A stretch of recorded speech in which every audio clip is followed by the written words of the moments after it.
Hi everyone, this is Ben coming to you from the golf course with your tip of the week.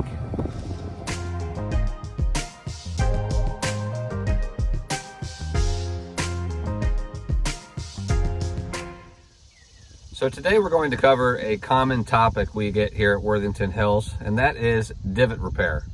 When we're on the golf course, no matter what size divot we take, we want to make sure that we at least repair it to an extent, whether that be replace the actual divot or fill it with sand. And today we'll cover some of the ways you want to approach divot repair on the golf course to make it more playable for everybody else, as well as repair the golf course so that it can grow back and keep our course well manicured. So I've just bombed my drive down the fairway here on number 17, and this will be a perfect example of showing you... What? Oh, you gotta be kidding me. Nobody wants to see that. After taking a divot, we want to be sure to assess the type of repair we'll need, whether that be a full-blown replacement or just simply filling the divot with sand. Here, we'll cover how to do each. Okay, so as you can see from that last shot, I've taken a nice big turf stake here, and we're going to cover the technique to replacing it. So the first thing we're going to do is figure out how this divot should fit back in the hole that I've made in the ground.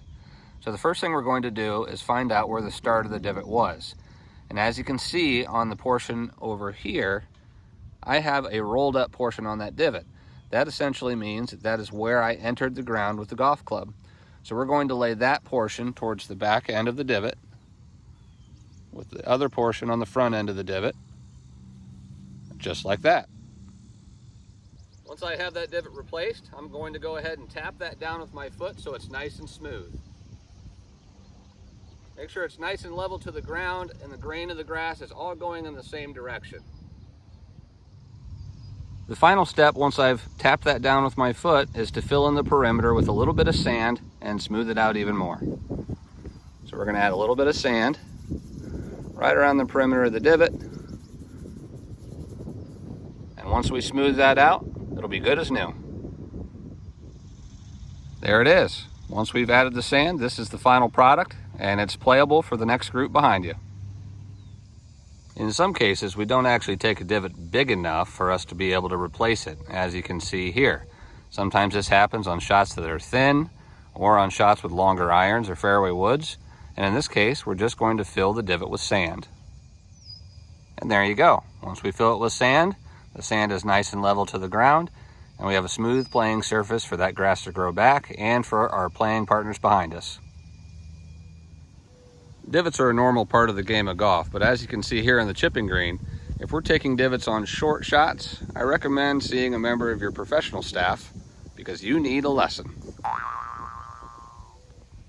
When we don't replace divots, it eventually catches back up with you, whether that's through poor turf conditions or your staff tracking you down after a forgotten divot replacement on number 11.